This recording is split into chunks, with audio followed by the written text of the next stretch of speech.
Pat Hero, Wheat Chief Road. First, I just want to say March Gladness. Linden High basketball Tigers win. And remember, and continue to remember as you progress, rebound, rebound, rebound. Okay, now to the serious portion of the program. You know, I just stand up here and tonight I'm feeling very sad. Part of me was doing this speech a little bit earlier and I was with my usual bravado and everything, you know, saying certain things. It's really not the tone I'm taking tonight. I'm very sad. You see, anytime there's a tragedy, it's sad. And you know, if you remember, I think going back to my English classes, whether college English or high school English, a tragedy is that there's a fault in a human being that brings about their downfall. And that's very, very sad when anybody has a flaw that brings about a downfall. And so I'm going to be talking tonight about Councilman Peter Brown, AKA Peter Alexander Brown, CRD number 506-9425. Council President.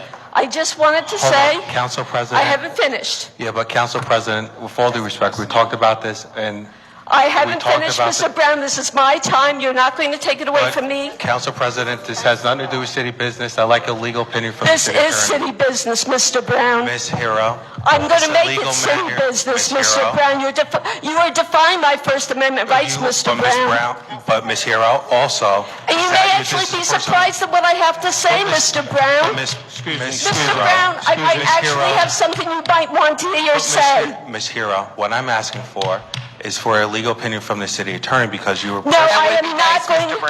My opinion is Council President. Hold on, everyone. Be quiet, sir. I have to ask you to And that's not what I'm going to be necessarily addressing. I attended training twice for this position, and I brought that question up. And they told me that the public can ask any questions they wish.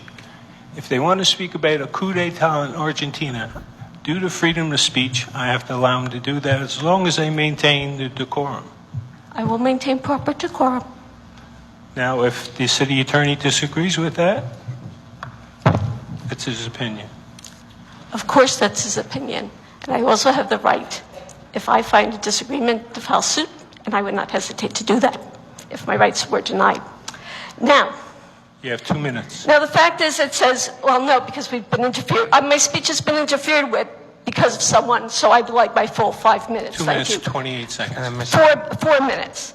Council President. It does not automatically, now this report did not automatically indicate wrongdoing on the part of the broker. And I understand that. But it also says I might want to contact the broker to obtain further information regarding these events. And so I'm just contacting the broker. So it happens to be in public. Council President, again, what does this have to do with city business? I haven't even... Mr. Brown, you're the finance chairman. This has been reported in the local source, March 6, 2013, page 3. Point of order. Council President, again, this has nothing to do with city business. Mr. Hudak. Like your input into this. I was supposed to go for training once. I went for twice. Council President, under the rules of that we operate, you chair the meeting and have to make the decision regarding the matter. This is not council discussing that. This is a member of the public. The training that I received from the League of Municipalities indicated that as long as the person maintained the decorum, that they could discuss anything. I couldn't believe it, but twice, 2 years in a row, I went. And that's what I was told. So I would like to respond before we get, because here's the deal, Ms. Hero. The speaker I'm going to be asking you things, Mr. Brown. Ms. Hero, I'm going to give you the chance to respond. Ms. Hero, here's my problem I have, Ms. Hero. Mr. Brown, the speaker has the floor. Council President, this has to do with me. But here's my opportunity, Mr. Moore. The speaker hasn't spoken. Is that Ms. Hero had months to contact me personally. My problem is this, is that this is a legal matter which I want to make it clear, this was brought to my attention. This is a legal matter which I do not want this talked about publicly because I'm having this actually investigated by several agencies. So with that being in mind, Ms. Hero, that's exactly what I was going to give you the opportunity to say, Mr. Brown, if you had only listened to me. Because I am concerned. I haven't heard your question yet. Thank you. First of all, my question is, you are always so, and that's one of the things I was going to ask. How much were you being paid at your last job? Why? That's Again, how's this actually an business? interesting question. That's So with all due relevant. respect, Ms. Hero, that's none of your Because why business. would you jeopardize that? Ms. Tara? That's my first question. Why would you Ms. Tara, is jeopardize that? And, Sarah, I do keep a clock, and your time is up on this. well, I'm sorry, but the fact is, Mr. Brown interfered with most of my time. Therefore, I should have I do at have- least 2 minutes more. I have 15 more speakers. It's going to take 65 minutes. Jim, she didn't get a chance to speak. How many people are still here that are going to be on that list? Okay?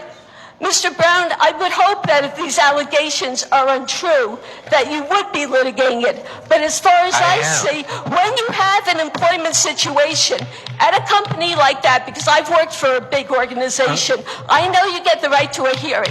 I know you get the right to protest these things. Pat, And here. yet, Time's up. Jim, I'm fair to everybody. Everybody gets 5 minutes. I have a time you clock. are not fair with me. I mean, with all due respect, Council President, I was interfered with in my speech. But with all due respect, Ms. Hero, this has nothing to do with city business. If you'd like to talk to me on the You're side, the chairman of finance, and I'd Yes, I rather am, have it in but public Miss- so you don't accuse me of things. Miss, I've never accused you of anything. What I am accusing you of right now Well, is that since we're you don't have the public, we won't common have a decency. problem with that. But you don't have the common decency to talk to me on the side because, like I explained, this is something that goes way beyond that. When I found out about this, I chose Mr. Brown, to talk to your time people is up, about this. and- I chose to have this investigated, Conversation. but yet you have not given me the courtesy to speak to me. You have my phone number. You've contacted me, but instead you chose to come here publicly to try to humiliate me, which I find very I'm disturbing. not trying to humiliate you, Then Ms. Hero, actually. then why are you If you afraid had of speaking to me? listened, if you had not interrupted my speech and I could have asked you questions, maybe you wouldn't have Please. been humiliated. Your time is up. But it seems to me you're awfully defensive.